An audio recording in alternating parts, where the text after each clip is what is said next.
Hey, wala ko. Yari ka ito.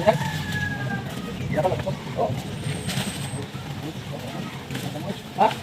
Hindi ka naman ito. Oh, pagka mo kami dito mo. Ako ba? Oh, lagi mo to.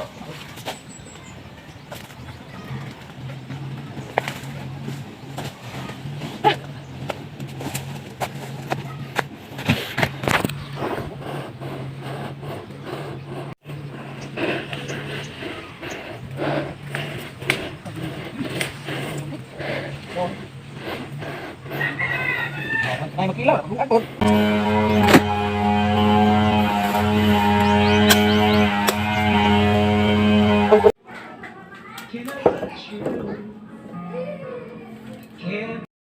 At ito din yung nabili namin na sobrang lalaki. Ayan, parang hita ko na. Sa sobrang laki, oh. Ngayon lang ako nakakita ng kamuting kahoy na ganito kalaki. May ibang kamuting kahoy daw talaga na umaabot sa ganito kalalaki. Grabe.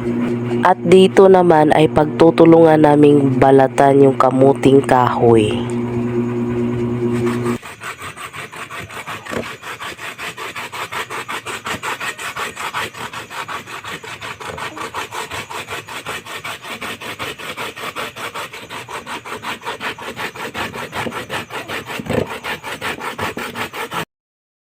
So pagkatapos nitong pigaan ay pwede na itong iluto. So ilalagay ito sa mga molder na may mga butas sa ibaba.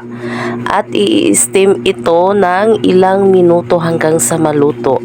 At pagkatapos ay ayan na, ready to eat na ang ating kamuting kahoy na may asukal sa gitna at sa taas. So ayan lang po. Bye!